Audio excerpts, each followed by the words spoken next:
마지막입니다. 제7부 파리 7월. 페라는 신문지로 부채질을 하면서 맨 나중에야 재무부 응접실에 도착했다. 바로 그가 지금 부채 대용으로 쓰고 있는 것은 페랄 재단에 대한 가장 신랄한 공격을 실은 신문이었다. 자금국 국장 대리 국장인 페랄의 형은 현명하게도 지난주일부터 병으로 누워 있었다.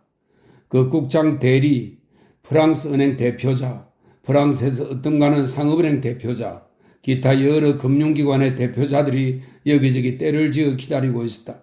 페랄에게는 모두 낯익은 사람들 뿐이었다. 아무개 아들, 아무개 사위, 재무감사국과 자금국의 관리들 등이었다. 정부의 여러 금융기관과의 관계는 매우 밀접한 것이어서 은행은 관리들과 긴밀한 관계를 맺고 있으면 매우 유리했고, 그래서 관리들은 은행에 있는 옛 동창들에게서 후대를 받고 있었다. 페랄은 방 안에 들어서자 그들의 놀란 기색을 알아차릴 수 있었다. 보통 때는 그가 의뢰 그들보다 먼저 와서 기다렸기 때문이다. 그가 와 있지 않은 것을 보고 그들은 페랄이 회합에 초청되지 않은 것으로 생각했던 것이다. 그가 감히 맨 끝으로 나타날 생각을 한 것이 그들로서는 놀라운 일이었다. 모든 것이 페랄과 그들을 뚜렷이 갈라놓고 있었다. 그들에 대한 페랄의 생각과 페랄에 대한 그들의 생각이 역시 그렇고 그들의 옷차림까지도 그러했다. 말하자면 전혀 다른 종족이었다. 그들은 곧 회의실로 안내되었다. 페랄은 장관과 그의 안면이 없었다. 마치 다른 시대 사람 같은 장관의 표정은 섭정시대, 섭정시대는 1715년부터 28년 사이에 걸친 필리프 오를레앙의 섭정시대를 말합니다. 장관의 표정은 섭정시대의 가발처럼 하얗고 숱이 많은 그의 머리에서 풍기는 인상일까?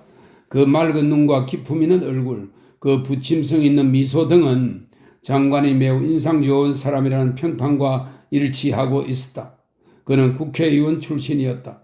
그것은 나폴레옹파의 공격을 받으면 그의 태도가 돌변한다는 평판과 아울러 유명한 정설이었다. 각각 자기 자리에 앉았을 때 페랄은 유명한 일화 한 토막을 생각하고 있었다. 그가 아직 외무부 장관 자리에 있을 때의 얘기다. 그가 모로코로 파견되는 프랑스 사절의 모닝코트 뒷자락을 잡아당기는 통에 코트 뒷솔기가 푹 뜯어졌다. 그래서 초인종을 울리고는 제일 큰 것으로 가져와 이 사람은 좋은 것을 입을 자격이 없어 라고 했다. 사실 입이 말하려는 것을 부정하려는 것처럼 보이는 이 눈초리만 아니라면 장관의 얼굴은 매우 매력 있는 인상을 줄 것이다. 사고로 부상을 입어 한쪽 눈에 유리알을 해 박았던 것이다. 모두 자리에 앉았다. 자금국 국장 대리는 장관 오른쪽에, 페랄은 왼쪽에, 각 기관의 대표들은 맞은편 소파에 앉았다. 장관이 입을 열었다. 내가 여러분을 초청한 이유를 잘 아실 줄 압니다. 아마 여러분은 이번 문제를 잘 검토해 보셨을 겁니다. 페랄스께서 문제의 대략과 핵심을 여러분에게 말씀해 주실 것입니다. 각 대표들은 이런 경우에 의례 그렇듯이 페랄이 농담을 늘어놓을 것이라 생각하면서 참을성 있게 기다리고 있었다. 페랄이 말을 시작했다. 여러분, 이러한 회담 석상에서는 의례 낙관적인 사업 대차표를 제시하는 것이 관례인 줄로 압니다. 그러나 지금 여러분에게 나누어드린 재무감사국 보고서를 보시면 알 수 있을 것입니다. 실제로 우리 재단의 사태는 이 보고서에 나타난 것보다 더욱 곤란한 것입니다. 여러 팽창한 사업 기지의 불확실한 채권 등은 여기서 여러분에게 제시하지 않기로 하겠습니다. 재단의 적자, 그것은 여러분도 아시다시피 의심할 여지가 없습니다. 여기서 저는 어떠한 사업 대차표에도 나타나지 않은 흑자면의 두 가지 점에 여러분의 주의를 환기시켜 그 점을 위한 여러분의 협조를 간곡히 요망하려는 것입니다. 첫째, 우리 재단은 극동에서 이러한 계열의 사업으로서는 유일한 것이라는 점입니다. 설사 적자를 내고 파산 직전에 처해 있다 하더라도 그 조직만은 여전히 완전 무결한 것으로 남아있는 사업체입니다. 그 대리전망, 중국 내부에 침투한 매매기지, 중국 구매자들과 인도 차이나 생산 회사들 사이에 확립된 밀접한 연대관계 등 이 모든 이점은 지금도 건재하며 장차도 유지될 수 있는 것입니다. 제가 지금 양쯔강 연안의 상인들에게는 마치 미쓰비시 재벌이 일본을 대표하는 것과 마찬가지로 그들에게는 프랑스 하면 의례 우리 재단을 의미하는 것으로 되어 있다고 해도 결코 과장은 아닌 것입니다. 여러분이 아시다시피 우리 재단 조직은 그 규모에 있어서 스탠더드 석유회사와 견줄만 한 것입니다. 그런데 지금 진행되고 있는 문제의 중국 혁명도 물론 영원히 계속되지는 않을 것입니다. 둘째, 다행히 우리 재단과 거대한 중국 상업계를 연결하는 연대관계로 말미암아 저는 가장 유효적절하게 장 장군의 권력 장악에 참여할 수 있다는 점입니다. 그러므로 이제부터는 조약에 의해 프랑스에 약속된 중국 철도 부설권을 우리 재단에 위임하기로 확정되었습니다. 그 중요성은 제가 여기서 설명할 필요도 없을 줄 압니다. 이 점을 잘 고려하셔서 우리 재단이 여러분에게 요청하는 원조를 쾌히 승낙해 주시기를 간절히 부탁드리는 바입니다.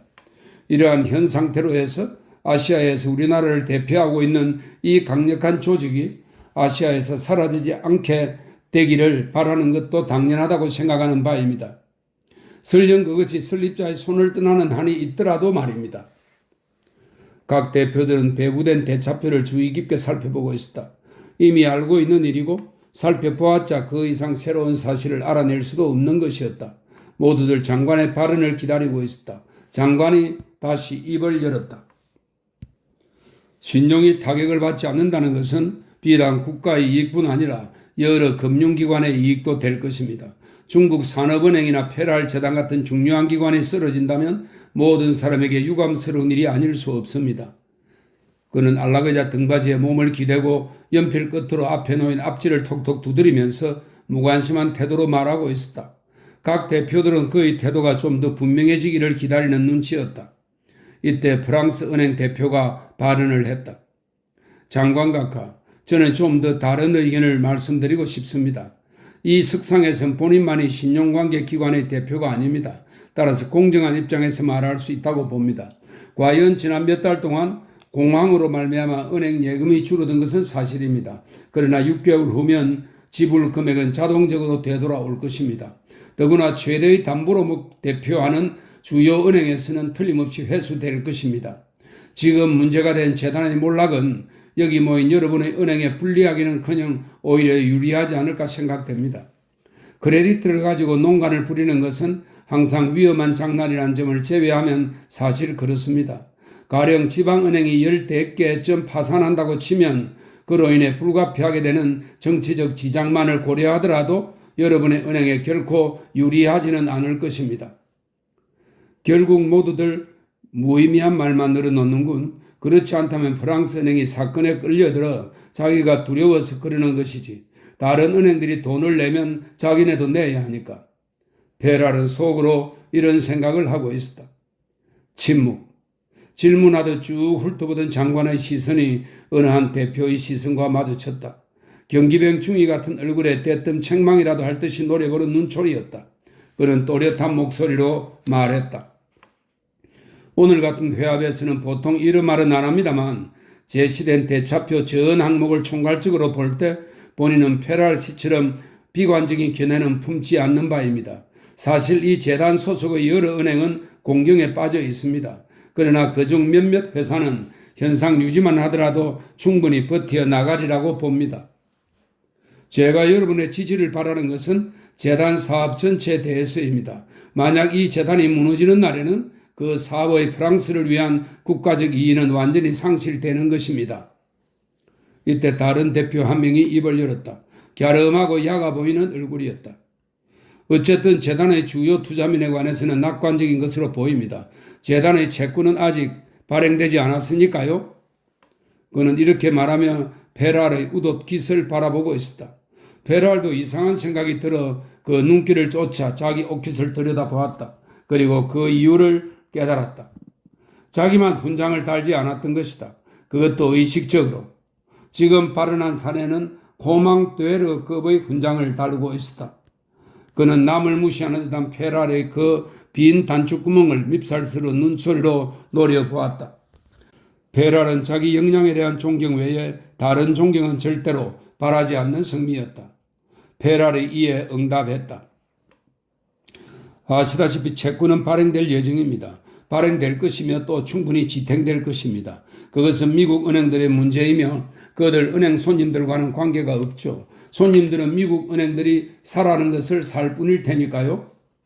그건 그렇다고 해둡시다. 채권이 보상된다고 치고 대체 철도가 부설되리라고는 누가 보장합니까? 페랄은 좀 이상한 느낌이 들었다. 상대방이 페랄의 대답을 모를 리 없었다. 하지만 대부분의 자본을 중국 정부에 투자할 필요는 없습니다. 두말할 것도 없이 미국 은행들이 자재 생산 기업가들에게 직접 지불할 테니까요. 그렇지 않을 바에야 미국인들이 무엇 때문에 우리 채권에 투자하겠습니까?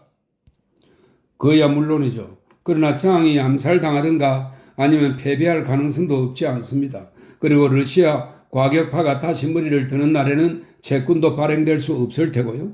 본인이 보기에는 장도 그대로 권력을 유지할 수 없을 듯합니다. 우리가 입수한 정보로는 거의 몰락도 시간 문제라고 보는데 코뮤니스트들은 도처에서 소탕되고 있습니다. 볼로긴도 방금 한커우를 떠나 모스크바로 돌아가고는 중이니까요.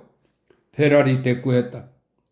확실히 코뮤니스트들은 소탕되고 있습니다. 그러나 코뮤니즘은 그렇게 간단하지는 않습니다. 중국은 다시는 지난날의 중국으로 돌아가지 않을 것입니다. 그리고 장의 승리 뒤에도 또다시 붉은 파도가 일 위험이 내 생각으로는 장은 앞으로 10년 동안은 정권을 유지하리라 믿습니다. 어떤 사업이고 모험이 따르지 않는 사업은 없습니다. 페랄은 혼자 이렇게 생각하고 있었다. 오로지 당신의 용기에만 귀를 기울이시지. 그러면 구차한 말을 늘어놓을 필요도 없을 테니까. 그리고 터키가 한 푼도 돈을 갚지 않고 당신의 돈으로 대포를 사들였을 때 당신들은 어떠했던가? 당신들은 혼자서는 단 한 가지 큰 사업도 못할 위인들이다. 당신들은 정부와 친밀한 관계를 가지고 있을 때만 당신들의 비겁함을 현명한 정책으로 내세울 수 있을 것이다. 그래서 한쪽 팔이 없으면 모두 밀로의 비너스가 된다고 생각하는 것이다. 이건 좀 지나친 말인지 모르지만 이번엔 곱슬머리의 젊은 대표 하나가 부드러운 목소리로 말했다. 만약 장이 정권을 회복한다면 중국은 세관의 자주권을 회복하려 하겠죠. 지금 페랄 씨가 예상하시는 점을 모두 긍정한다 치더라도 신생국의 법률만으로 재단의 활동을 무효로 해버리는 날에는 대체 재단의 가치가 그대로 보장되리라고 누가 장담할 수 있겠습니까? 이 점에 관해서는 여러 가지 해답이 있을 줄 압니다만 여러 가지 해답이 있죠. 페랄이 받았다. 그러자 장교처럼 생긴 자가 대답했다.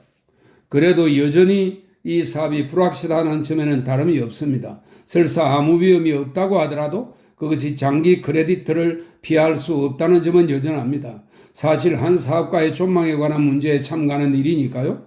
우리는 제르맹 씨가 안 일린 염료회사에 섣불리 손을 댔다가 하마터면 리옹 은행을 파산시킬 뻔했다는 사실을 잘 알고 있습니다. 그 염료회사는 실로 프랑스에서도 가장 유망한 사업의 하나였지만 말입니다. 우리의 직무는 어느 사업에 참여하는 것이 아니고 확실한 담보에 대해서 단기간의 대부를 하는 것입니다. 그 밖의 문제는 우리로선 참견할 바 아니라고 봅니다. 그것은 산업은행이 취급할 문제지요. 또다시 침묵, 긴 침묵. 페랄은 장관이 이 논쟁에 개입하지 않는 이유를 생각해 보았다. 모두들 페랄 자신까지도 아시아의 의식적인 용어처럼 상투적인 미문만 늘어놓고 있었다. 물론 이런 모든 것이 상당히 중국적이라는 것은 두말할 나위도 없다. 재단의 담보가 불충분하다는 것은 숨길 수 없는 사실이다.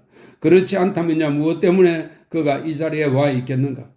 전쟁 이후에는 여러 금융기관과 큰 상업은행이 권하는 주나 상업 채권을 샀기 때문에 프랑스의 국민저축이 입은 손해는 400억 프랑에 달하고 있었다. 이것은 실로 프랑포르 조약으로 말미암은 손해보다도 큰 것이었다. 이 점은 공갈을 일삼는 신문들이 주장하는 바와 일치한다. 페랄은 신경질이 나서 흥분을 억누를 수가 없었다. 공경에 빠진 사업은 유망한 사업보다도 더 큰 구전을 치르게 마련이다. 그러나 그 곤란한 사업도 그들 은행 중의 하나를 거쳐 금융기관에 소개되어야 하는 것이다. 장이 정식으로 개입하지 않는 한 그들은 돈을 내주려고 하지 않을 것이다. 왜냐하면 페랄은 그들 은행편에 속하는 인간이 아니기 때문이다. 그는 아직 미혼이며 여자 문제로도 연문이 많은 편이다. 게다가 앞편을 피운다는 의심까지도 받고 있는 판국이다. 그는 레지옹 도네르 훈장 따위를 경멸해왔다. 너무나 자존심이 강한지라 순응주의자가 될 수 없었고 위선자도 될 수 없었다. 아마도 위대한 개인주의란 오직 위선이라는 비료를 받음으로써만 활짝 피어날 수 있는 모양이다. 보르지아가 교황이 된 것도 우연이 아니다. 위대한 개인주의자가 활보한 것은 미덕과 선행에 도취되어 있던 18세기 말의 프랑스 혁명 때가 아니라 오히려 르네상스 시대, 분명히 기독교적인 사회 구조 안에서였던 것이다. 이때 대표들 가운데 가장 나이가 많아 보이는 자가 발언을 했다. 음절과 코밑의 수염을 동시에 씹는 듯한 목소리였다. 탐스러운 머리털과 코밑의 짧은 수염도 흰빛이었다. 장관각하, 우리가 언제든지 정부를 도울 용의가 있다는 것은 두말할 필요도 없습니다. 이 점은 장관께서도 잘 아실 것입니다. 그는 코안경을 벗었다. 손가락 끝이 약간 부러진 그 손짓이 마치 장님의 손짓 같았다. 하지만 그 협력이 어느 정도인지를 알아야 할 게 아닙니까? 우리는 각각 500만 프랑스음이라면 할 수 없다고는 하지 않겠습니다. 그 정도라면 좋습니다. 장관은 가볍게 어깨를 으쓱해 보였다. 노인은 말을 이었다. 그런데 지금 문제는 그 정도가 아닙니다. 재단은 최소한 2억 5천만 프랑에 달하는 예금을 지불해야 하니까요. 자, 그렇다면 만약 정부에서 이러한 주요 사업체의 파멸을 진정 유감으로 생각한다면 정부 스스로가 자금을 구할 수도 있을 것입니다. 프랑스와 안남의 예금자들을 구하기 위해서라면 우리들보다도 프랑스 은행과 인도차이나 총독부와 역시 적임자라 할 수밖에 없습니다. 우리들도 역시 우리들의 예금자와 주주들을 고려해야 하니까요. 우리들 각자는 각각 자기 은행을 대표해 참석하고 있는 셈인데 만약 장관이 이 재단을 재정난에서 구하라고 분명히 말해준다면 예금자니 주주니 하는 것은 문제도 안 될 텐데 베랄은 속으로 중얼거렸다. 노인은 계속하고 있었다. 대체 우리들 중에 어느 누가 자기네 주주들이 쓰러져 가는 일개 사업체를 위한 대부에 찬성하리라고 단언할 수 있겠습니까? 장관각하, 우리는 주주들의 생각을 잘 알고 있습니다. 즉 상거래는 보다 더 건전해야 한다. 장래성 없는 사업은 파멸할 수밖에 없다. 그러한 사업을 인위적으로 유지해 나가려는 것은 모든 사람에게 더할 나위 없는 큰 폐를 끼치는 일이다. 이런 생각을 그들은 하고 있습니다. 주주들만의 생각은 아닙니다만 만약 볼장 다 본 사업들까지 기계적으로 유지해 나가기로 한다면 프랑스 사업의 생명인 저 자유 경쟁의 효력은 어떻게 되겠습니까? 이 친구, 당신 은행은 지난달에 32%의 관세 인상을 정부에 요구했지 그것도 자유 경쟁을 돕기 위해서였나? 또 한 번 페랄은 속으로 응수했다. 자, 그렇다면 아까도 어느 분이 적절히 지적했듯이 우리의 직분은 확실히 담보에 대해서 돈을 대부하는 데 있습니다. 그런데 페랄 씨가 제안한 담보는 이 점에 대해서는 장관께서도 페랄 씨 자신에게 직접 들으실 줄로 압니다. 정부는 페랄 씨를 대신해서 그 재단이 필요로 하는 자금을 얻기 위한 담보를 우리에게 제공할 것입니까? 간단히 말하자면 정부는 아무 보상 없이 우리들의 희생을 요구하는 것입니까? 아니면 국고 운영을 도와달라고 페랄 씨가 아니고 정부 자신이 우리에게 요청하는 것입니까? 둘째 경우 같으면 우리들은 희생적으로 조력할 용의가 있습니다. 그러나 주주들의 생각도 고려해야 할 것입니다. 첫째 경우 같으면 대체 정부는 우리들에게 어떤 담보를 제공하겠다는 겁니까? 이거 완전히 아무로된 말이로군. 베라는 생각했다. 모두들 희극을 연출하는 것이 아니라면 장관은 마땅히 이렇게 대답할 것이다. 나는 지금 희생이라는 말의 코믹한 맛을 감상하고 있습니다. 여러분의 이익의 가장 중요한 근원은 당신들이 정부와 맺고 있는 특수관계에 있는 것입니다. 여러분은 당신네 기관의 중요한 기능을 발휘하고 있는 커미션으로 살아가는 것이지 결코 당신들의 노력이나 일의 능률로 살아가는 것은 아니라는 점을 알아두어야 합니다. 정부는 금년에도 여러 가지 형식으로 당신들에게 1억 프랑을 주었습니다. 당신들은 그중 20%를 떼어 가졌습니다. 자, 그만하면 정부를 축복하고 헤어지는 게 어떻습니까? 라고. 그러나 그럴 염려는 없었다. 장관은 테이블 서랍에서 부드러운 캐러멜 한 값을 꺼내 쭉 돌렸다. 베라를 제외한 모두가 한 개씩 먹었다. 이제는 대표들의 속셈을 충분히 알 수 있었다. 장관에게 무엇이든지 주지 않고는 이 방을 나갈 수 없을 테니까 돈을 내기는 내겠다. 단 최소한도로. 결국 이것이 그들의 속셈이었다. 한편 장관은 장관은 틀림없이 이런 생각을 하고 있으리라. 수하젤 같으면 이런 경우에 장관으로서 어떤 태도를 보였을까? 페랄은 이렇게 장관의 심리를 파악하고 그의 발언을 기다렸다. 태도를 보인다. 결국 장관은 예두왕실의 큰 인물들에게서 의자에 관한 교훈을 끌어내는 것이 아니고 그저 태도나 익살의 교훈만을 본받고 있었다. 장관은 자금국 국장 대리도 하고 연필로 테이블을 톡톡 두들기며 말을 시작했다. 이 문제에 관한 대답은 나와 마찬가지일 것입니다. 즉 의회의 표기를 거치지 않고는 당신들에게 담보를 제공할 수 없다는 것입니다. 실로 우리가 지금 의논하는 문제는 우리나라의 위신에 관한 문제이기 때문에 여러분을 이 자리에 모이게 한 것입니다. 그런데 여러분, 이 문제를 국민 여론 앞에 제기한다면 과연 그것이 우리나라의 위신을 옹호하는 방도라고 생각합니까?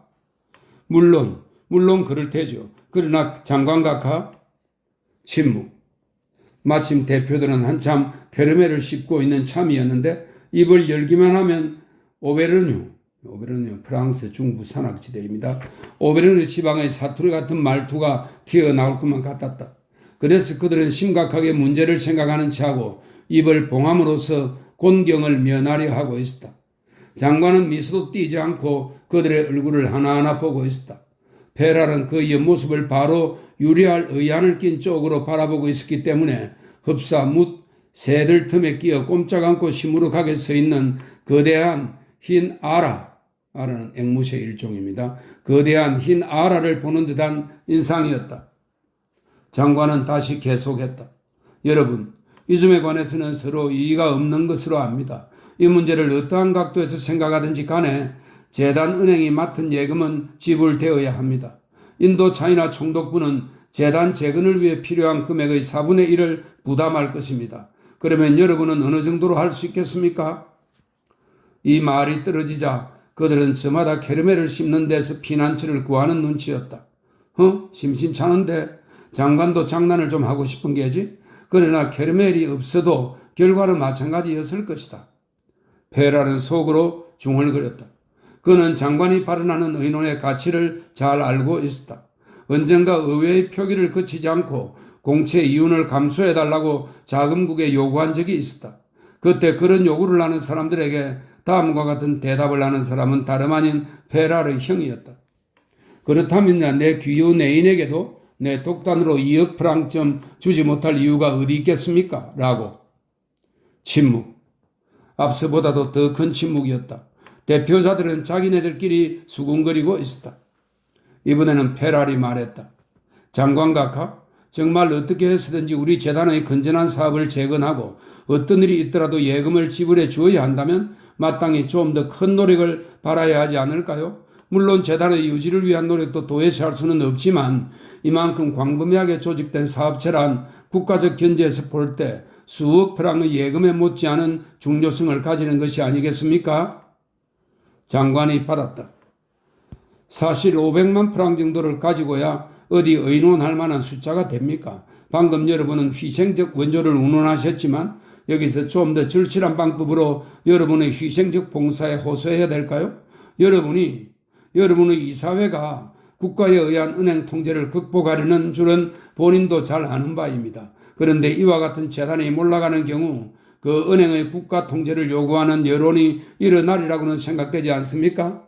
그리고 그 여론이 대뜸 명령적이고 절박하게 조성되어 압력을 가하리라고는 생각되지 않습니까? 점점 더 중국식으로 닮아가는군. 페랄은 생각했다. 장관의 말은 요컨대 500프랑 따위의 하찮은 숫자를 나에게 제안하는 것은 집어치우라는 뜻이다. 은행 통제란 것도 그것에 반대되는 정책을 내세우는 정부가 그런 위협을 한다면 오히려 가소로운 일이다. 그리고 여기 모인 대표자들은 아바스 통신사를 소나기에 쥐고 있다. 그들이 신문지상을 통해 장관을 공격하려고 하지 않는 한 장관도 실제로 그런 수단을 빌리려는 생각은 조금도 없는 것이다. 정부는 정작 은행들이 정부에 대항하는 만큼 대단한 조치를 은행들에게 취할 수 없게 되어 있다. 은행 측에서는 모든 것이 한패거리의 장난이다. 양쪽 기관을 겸한 인물, 공통의 이해관계, 은행가들의 공통심리 등등 같은 은행 안에서는 간부급들 사이에 암투도 있지만 한편 생각하면 그것이 있기 때문에 은행을 지탱해 나갈 수 있다고도 할 수 있다. 그러나 물론 좋은 일은 못 된다. 전에 상하이 아스트로 호텔에서처럼 약점을 보여도 안 되고 절대로 노여운 기색을 보여도 안 된다. 오직 그렇게 함으로써만 그 궁지를 타개할 수 있는 것이다. 그러자니 그는 정말 녹초가 된 셈이었다. 자기 역량만을 근본적인 가치로 삼아온 그가 지금 평소에 인간적으로나 수완적인 면으로나 늘 경멸하던 인간들 앞에 이처럼 굴욕적인 입장으로 서게 되었다는 것은 무엇으로도 보상할 수 없는 패배임이 틀림없다. 그는 그들보다도 약했다. 사업적 시스템에서도 그가 생각하는 모든 것이 결국 헛된 일이었다. 가장 나이 많은 대표가 다시 발언했다. 장관각하, 우리는 이 기회에 다시 한번 국가에 대한 우리들의 성의를 표시하려고 하는 바입니다. 그러나 확실한 담보 없이는 우리 주주들을 고려해서라도 이 재단에 대한 크레디트를 생각할 수 없습니다. 그런데 이 크레디트도 지불해야 할 예금액보다 훨씬 많은 것으로 되어 있습니다. 그리고 우리가 이 재단을 건전한 사업으로 운영한다는 것이 우선권으로 보장되어야 하겠습니다. 우리가 그러한 우선권에 집착하는 것이 아니라는 것은 두말할 필요도 없는 일이며 국가적 이익을 존중해서 하는 수 없이 그것을 행사하려는 것입니다. 페랄은 생각했다. 저자는 정말 대단한 능구렁이로군. 마치 은퇴한 교수가 눈먼 오이디푸스로 분장하고 나선 꼴이야. 모든 바보들은 프랑스 자체가 그 꼴이지만 은행 대리점 지배인들에게 의논하러 오거든. 그래서 러시아, 폴란드, 북유럽 등지에 전략 철도라도 부설해야 될 때면 국채를 상어 가죽인 양 그 바보들에게 강매하는 것이다. 이번 전쟁 이래로 소파에 잔뜩 버티고 앉아있는 미꾸라지 같은 족속 때문에 프랑스 국고금은 국가 자금만 따져도 180억 프랑의 손해를 입고 있단 말이다. 좋다. 저자가 10년 전에 말했지만 사실 친밀한 사이도 아닌 사람에게 자기 재산의 투자를 의논하는 자는 영락없이 파산하게 마련이지. 180억 프랑, 상업 방면의 400억 프랑의 손해는 별도로 치고 말이다. 그리고 내 재단 문제도 제외하고 말이다. 다미랄 씨의 의견은 장관이 물었다. 저 역시 이때까지 들어온 다른 대표자들의 발언에 찬동할 수밖에 없습니다. 모렐 씨도 방금 말한 바와 같이 제가 이 자리에서 대표하고 있는 기관을 그러한 담보도 없는 거래에 끌어넣을 수는 없습니다. 그것은 우리 은행을 유럽에서도 가장 유력한 은행의 하나로 만들어준 운영 원칙과 전통에 위배되는 일이기 때문입니다.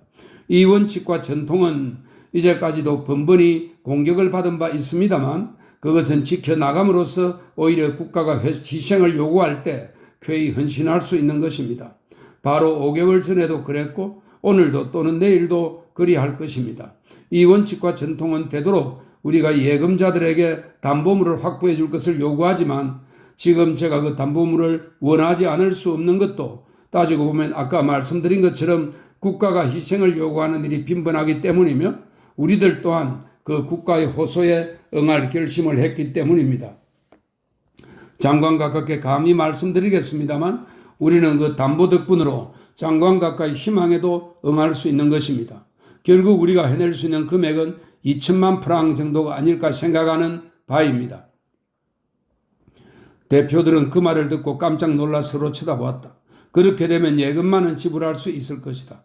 페랄도 이제는 장관이 원하는 바를 알아차릴 수 있었다.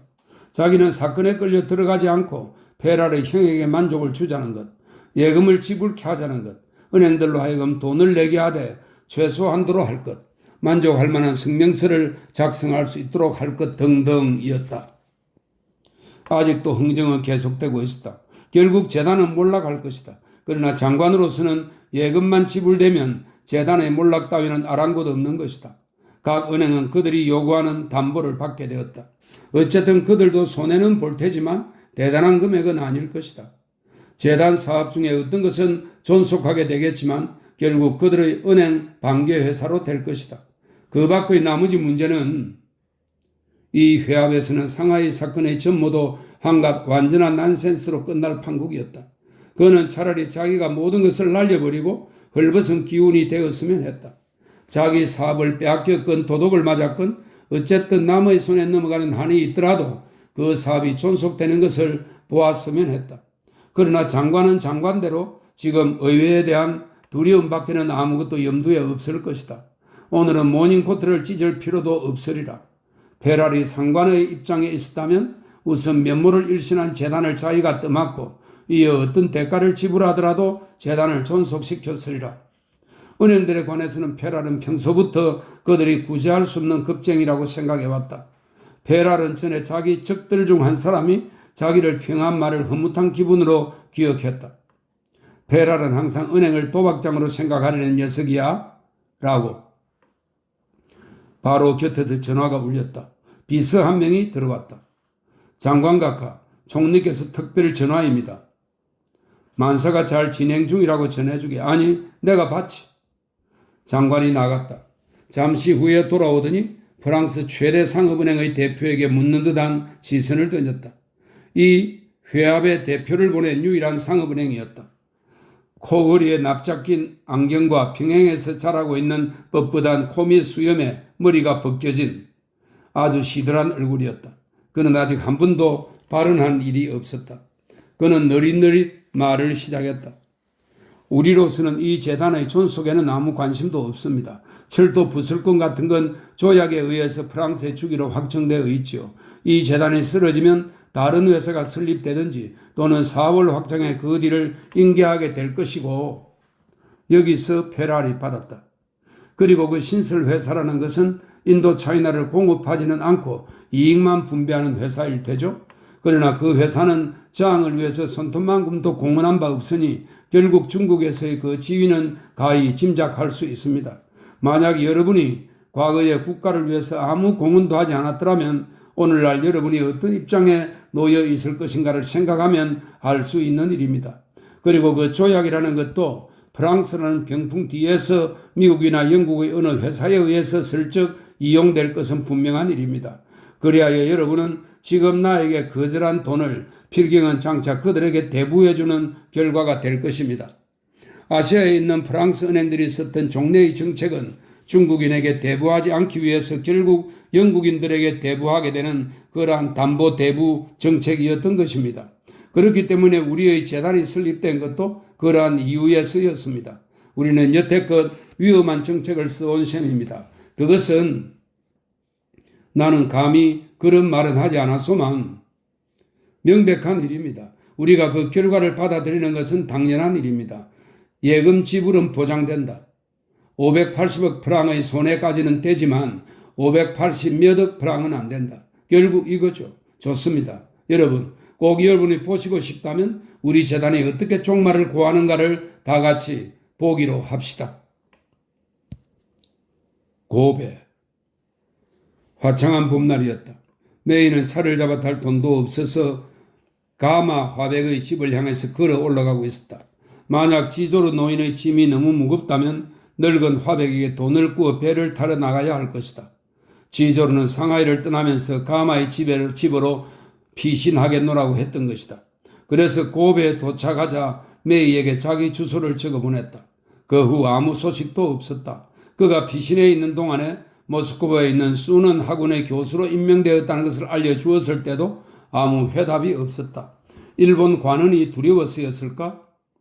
메이는 걸어가면서 베이한테서 온 편지를 읽어보았다. 베가 고베에다 여권 심사를 받았을 때 메이에게 전달된 편지였다. 베이는 첸이 죽은 후 첸의 젊은 제자를 자기가 숨어있던 별장에 피신시킬 수 있었던 것이다. 어제 에멜리크를 만났더니 그도 당신 걱정을 하더군요. 그는 지금 전기공장의 조립공으로 일하고 있습니다. 그는 나에게 이런 말을 하더군요. 난생 처음으로 어째서 일을 하느냐 하는 자각을 가지고 일하게 됐어. 이제는 굶어 죽는 날을 지루하게 기다리면서 일하는 게 아니야. 라고요. 지조로 어른께 말씀 좀 해 주십시오. 우리들이 기다리고 있다고. 여기 와 있는 동안 저는 그분이 강의 시간에 말씀하셨던 것을 새삼스럽게 생각했습니다. 어떤 문명이 변모하는 것은 그 문명의 가장 참담한 요인이 이를테면 고대 노예의 모욕감, 현대 노동자의 노동 같은 것이 갑자기 하나의 가치로 전환될 때다. 다시 말하면 이미 노예가 그 모욕에서 벗어나려는 것이 아니라 거기서 자기 구제를 기다리게 될 때, 또는 노동자가 노동을 회피하는 것이 아니라 오히려 거기서 자기 존재의 이유를 발견하게 될 때 그 문명은 일변하는 것이다. 공장은 아직도 노동자들에게는 지하 묘지의 교회 같은 것에 불과하지만 그것이 대성당 같은 것으로 바뀌어야 하며 인간들은 그 안에서 신들을 보는 것이 아니라 대지와 싸우는 인간의 힘을 보게 되어야 한다. 그렇다. 확실히 인간의 가치는 오로지 그들이 변혁해 놓은 것으로서만 결정되는 것이다. 지금 중국 혁명은 무슨 병을 치렀다. 그러나 아직 죽은 것은 아니다. 그리고 그 혁명을 낳은 사람은 다름 아닌 기요와 그의 동지들이다. 나는 다시 중국에서 선전 공작원으로 출발하렵니다. 중국에서는 아직 아무것도 끝나지 않았으니까요. 아마 우리들은 다시 중국에서 만나게 될 테죠. 소문으로 들은 바에 의하면 당신의 요구가 수락되었다더군요. 체엔에 관한 이야기는 한마디도 적혀 있지 않았다. 메이는 도저히 그의 편지 내용을 대단치 않은 것으로 간단히 판단할 수는 없었다. 편지 전체에 지성이 넘치는 듯 했다. 전에 베이가 체엔에 관한 이야기를 전할 때는 그의 한마디 한마디가 얼마나 젊은 혈기의 열광적인 지성으로 휩쓸려 들어갔던가. 신문을 오려낸 조각이 편지 갈피에서 떨어졌다. 얼른 주워 읽었다. 노동이 계급 투쟁의 최대 무기가 되어야 한다. 세계에서 가장 중대한 공업화 계획이 현재 연구되고 있다. 5년 이내에 전 소비에트 사회주의 공화국 연방을 변모시켜 유럽의 가장 강력한 공업국의 하나로 만들고 이어 미국을 따라가 미국보다 앞서게 하자는 데 있다. 이 거대한 계획은 지조로는 문 앞에 우뚝 서서 메이를 기다리고 있었다. 일본 옷을 입고 있었다. 복도에 내놓은 짐은 없었다. 제 편지 받아보셨어요? 메이는 방 안으로 들어서며 물었다. 아무 장식도 없이 전체가 다다미와 벽지로 된 산뜻한 방이었다. 장지문이 활짝 열려 있어 항만 전체가 훤하게 내다 보였다. 받아봤지. 빨리 서두르세요. 2시간 있으면 배가 떠나요. 메이, 난 떠나지 않겠다. 메이는 그를 쳐다보았다. 물어볼 필요도 없지. 당신께서 설명하실 테니까. 그러나 오히려 지조로가 물었다. 너 뭘 할 작정이냐? 전 여성 선정 공작방에서 일해보겠어요. 그의 교습이 다 되어 있는 모양이에요. 모레는 블라디보스토크에 닿을 테고 곧 거기서 모스크바로 떠나게 될 거예요. 일이 제대로 안 되면 시베리아에서 의사로 일하겠어요. 그렇지만 저도 이젠 병자를 다루는 데는 그만 진저리가 나요. 늘 병자들과 같이 세월을 보낸다는 것, 그것이 투쟁을 위한 것이라면 별 문제지만 그렇지 않을 경우에는 상냥한 마음씨가 있어야 해요. 그런데 저에겐 이미 그런 마음이 없거든요. 그리고 이젠 사람이 죽어가는 모습은 차마 못 보겠어요. 어쨌든 다시 그 노릇을 해야 하는 것은 그것도 역시 기호의 원수를 갚는 한 방법이니까요. 내 나이쯤 되면 복수도 당치 않아. 과연 지조로 노인은 어딘가 전과 달라진 듯 했다. 늘 다른 것을 생각하는 것 같고 세상과 동떨어진 모습이 마치 지조로의 일부분만이 지금 메이와 함께 이 방 안에 있는 듯한 인상이었다. 그는 방바닥에 쭉 몸을 펴고 누웠다. 방 안에는 의자가 없었다. 메이도 앞편그릇 옆에 다리를 펴고 길게 앉았다. 아버님은 뭘 하시겠어요? 그는 그저 덤덤히 어깨를 으쓱했다. 가마 덕분에 여기서 서양 미술사 강사로 나가게 됐지. 결국 내 첫 직업으로 되돌아간 셈이야. 메이는 영문을 알 수 없다는 듯이 지졸의 눈을 쳐다보았다. 그리고 입을 열었다. 지금도 우리가 정치적으로 패배하고 우리들의 병원이 문을 닫은 이때에도 곳곳에서 비밀 지하 조직이 다시 조직되고 있어요. 우리들 동지들은 그들이 고생하는 것은 다른 사람들 때문이지 절대 전쟁의 여포 때문이 아니라는 것을 다시는 잊어버리지 않을 거예요. 전에 아버지께서 말씀하셨어요. 그들은 갑자기 3000년간의 긴 잠에서 깨어났다. 다시는 잠들지 않을 게다라고요. 이런 말씀도 하셨어요. 3억의 비참한 민중들에게 반항의식을 불어넣은 사람들, 그들은 그저 이 세상을 언뜻 지나가는 사람들 같은 덧없는 그림자는 아니리라. 설사 그들이 두들겨 맞고 악행을 받고 설사 죽는 한이 있더라도 라고요. 메이는 여기서 잠시 입을 다물었다가 말을 이었다. 그런데 지금 그들은 죽었어요. 메이, 나 역시 늘 그 생각을 하고 있단다. 그러나 문제는 그것과도 달라. 기호의 죽음. 그것은 나에게는 단순한 고통도 아니고 단순한 변화도 아니야. 그건 뭐랄까? 일종의 변신이야. 솔직히 말해서 나는 이제까지 세상 사람들을 그다지 사랑해 본 적이 없어. 다만 기호가 나와 세상 사람들을 연결해 주고 있었지. 기요가 있었기에 내 눈에도 세상 사람들이 존재했던 것이지. 이젠 모스크바에도 가고 싶지 않다. 가보았자 비참한 기분으로 강의를 하게 될 테니까. 이미 내게는 마르크시즘도 생명을 잃은 셈이야. 기요에게는 마르크시즘이 하나의 의지였어. 그렇지?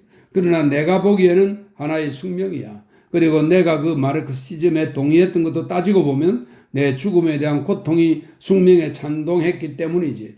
메이, 기요가 죽은 뒤로는 죽는다는 것에 나는 무관심해졌다.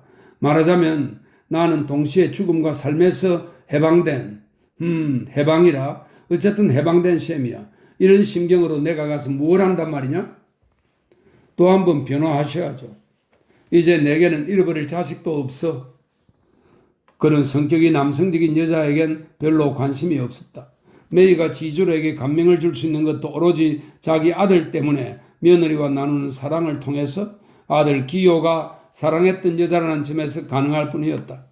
이 지적이고 상처 입은 사랑은 그가 판단하고 있던 범위 안에서만 완전히 낯선 것이었지만 지조로가 한때 일본 여자를 사랑한 것도 일본 여성이 가지는 그 상냥함 때문이었다. 그에게는 사랑이란 갈등이 아니라 상대방을 믿고 그 사랑하는 얼굴을 바라보는 것. 이를테면 가장 아늑한 음악의 정서를 구체적으로 생활 속에 실현하는 것이기 때문이었다. 그것이야말로 골수에 스며드는 정다움이었다. 그는 아편 그릇을 끌어당겨 파이프를 주문했다. 메이는 아무 말 없이 가까이 보이는 언덕 위를 손가락으로 가리켰다. 거기에는 100여 명의 인부들이 어깨를 서로 맞대고 무거운 짐을 끌어당기고 있었다. 보이지는 않았지만 어쨌든 매우 무거운 물건인 모양이었다. 그것은 흡사 1000년 전 노예들의 몸짓 그대로였다. 그래, 알았다. 지조로는 잠시 말을 끊었다가 다시 계속했다. 하지만 이 점을 잊어서는 안 돼. 그들도 일본을 위해서라면 언제든지 목숨을 내던질 각오를 가진 인간이라는 것을. 그런 생각이 얼마나 오래 계속될까요? 지조로는 파이프를 한 모금 빨고 나서 다시 눈을 뜨고 계속했다.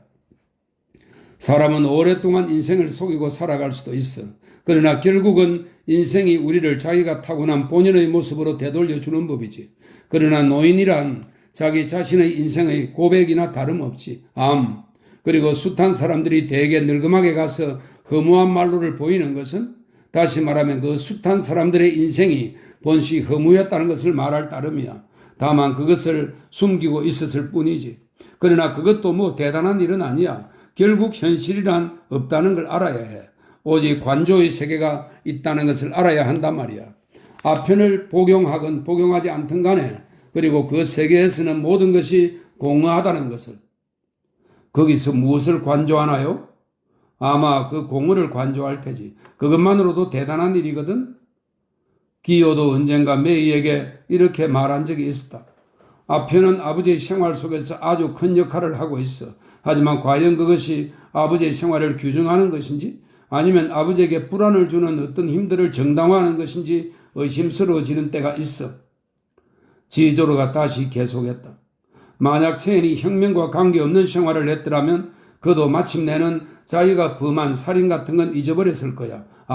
잊어버렸을 테지. 하지만 다른 사람들은 그걸 잊지 않았거든요. 그분이 죽은 뒤에 2번이나 테러 사건이 있었어요. 저는 그분이 어떤 사람인지 잘 몰라요. 여자를 몹시 싫어한 분이었으니까요. 하지만 제 생각으로는 그분은 혁명과 관계를 끊고서 단 1년도 살 수 없었을 거예요. 고통 위에 세워지지 않은 인간의 존엄성이란 있을 수 없어요. 지조로는 메이의 말에는 거의 귀를 기울이지 않고 있었다. 잊어버렸을 테지. 기요가 죽은 뒤에 나는 음악을 발견해서 음악만이 죽음을 얘기해 줄 수 있거든. 이젠 가마가 샤미셴을 연주하기가 무섭게 나는 귀를 기울이게 됐어. 그러나 나 자신이 애써 기억을 더듬지 않은 한 대체 무슨 기억이 아직도 떠오를 수 있단 말인가? 내 욕망과 고뇌, 내 운명의 무거운 짐도, 내 인생까지도. 그렇지. 한편 메이는 이런 생각을 하고 있었다. 그러나 아버님이 당신의 삶에서 해방되고 있을 때 또 다른 카토프가 기관차 보일러 속에서 타 죽고 또 다른 기요가 지조로는 마치 자기 망각의 몸짓을 뒤쫓듯이 멀리 밖으로 시선을 보냈다. 길 저편에서는 수많은 부두 노동자들의 시끄러운 소리가 파도에 밀려 햇살이 빛나는 바다를 향해 떠나고 있는 것 같았다. 그 소리가 인간의 모든 노력, 배며 기중김의 자동차 그리고 들끓는 군중에 의해 눈부시게 화창한 일본의 봄볕에 응답하는 듯했다. 메이는 아까 읽은 베이의 편지를 생각하고 있었다. 메이에게 친근했던 사람들의 죽음은 지금 러시아 전역에 걸쳐 전개된 전쟁처럼 치열한 노동 속에서 피신처를 구한 셈이다. 우거진 소나무 가지 사이로 보이는 하늘이 태양처럼 눈부셨다. 부드럽게 소나무 가지들을 흔드는 바람에 방바닥에 누운 그들을 스쳐갔다. 지조로에게는 그 바람이 마치 강물처럼 마치 시간 자체처럼 자기 몸속을 흘러서 통과해 나가는 듯했다. 그리고 자기를 죽음으로 이끌어가는 이 시간이 자기 몸속을 흐르고 있다는 생각이 처음으로 그를 외부 세계와 격리시키지 않고 오히려 아늑한 조화 속에 연결시켜 주었다. 그는 거리 변두리에 있는 기중기들과 바다 위에 뜬 배들 그리고 한길 위에 보이는 사람들의 그림자를 물끄러미 바라보았다. 모두들 괴로워하고 있구나. 저마다 생각하기 때문에 괴로워하는 것이다. 결국 인간의 정신은 늘 인간을 영혼 속에 놓고 생각할 뿐이다. 그리고 생에 대한 의식은 고통일 뿐 그 밖의 아무것도 아니다. 인생을 정신으로 사색할 것이 아니라 아편으로 사색해야 한다. 만약 그 사고라는 것만 사라진다면 이 봄볕 속에 널려있는 얼마나 많은 고통이 사라질 것인가. 모든 것에서 해방되고 인간으로 산다는 것에서까지도 해방되어 그는 고마운 마음으로 자기 파이프를 어루만졌다. 그리고 눈부신 햇빛 속에 죽음을 향해 걷고 있는 저 모르는 사람들의 행동을 물끄러미 바라보고 있었다. 개미떼처럼 들끓는 그 사람들도 저마다 자기의 가장 깊은 곳에 남모르게 치명적인 기생충을 소중히 간직하고 있을 것이다. 인간이라 모두 미치광이이다. 그러나 본시 인간의 운명이라는 것이 이 광점과 세계를 연결시키는 노력의 일생이 아니라면 대체 무엇이겠는가? 그는 문득 상하이에서 안개가 좌우기 낀 밤에 인간이라 모두 신이 되기를 꿈꾸는 거요 하는 자기 말에 귀 기울이고 듣던 페라르의 모습을 떠올렸다. 램프 불빛이 비친 그 모습을. 호심역의 사이렌이 일제히 울리며 대기를 구석구석까지 진동시켰다. 그날은 바로 축제 전날이었다. 그것으로 모든 일이 끝나는 것이다. 아직 항구 내에 아무 변화도 일어나기 전에 조그맣게 보이는 사람들이 마치 정찰병처럼 시가지로 통하는 오른쪽 길로 접어들기 시작했다. 이윽고 자동차 클렉슨 소리와 함께 군중이 멀리까지 새까맣게 그 도로를 덮어버렸다. 고용주도 노동자도 모두들 일터를 떠나 돌아가는 참이었다. 멀리서 바라보는 군중은 대개 그렇게 보이는 법이지만 어쩐지 어수선한 움직임으로 마치 돌격하듯이 밀려오고 있었다. 지조르는 언젠가 해가 질 무렵에 샘트로 밀려가는 동물들을 본 적이 있었다. 한 마리, 이어 몇 마리, 나중에 모두가 마치 내리덮이는 어둠과 함께 떨어지는 어떤 힘에 끌리기라도 하듯이 물속으로 쏜살같이 뛰어들었다. 그의 이러한 추억 속에서 앞에는 천지를 뒤덮는 듯한 동물들의 돌진에 어딘가 야성적인 조화를 주는 것이다. 이 추억의 영상으로 말미암아 지금 소란한 게다. 일본인들의 남학신 소리 속에 멀리 아물거리는 저 사람들은 그에게는 모두가 미친 사람 같았고 이 세계와는 동떨어진 군중 같았다. 어딘가 아늑히 높은 곳에서 자기라는 빛 속에서 뛰고 있는 이 세계의 심장이 그 인간들을 마치 나달이라도 다루듯이 한 줌씩 집어서는 고독 속으로 다시 내던지고 있는 듯 했다. 높이 뜬 구름이 거무스름한 소나무 위를 훨훨 날아 차츰 푸른 하늘 속으로 잦아들고 있었다.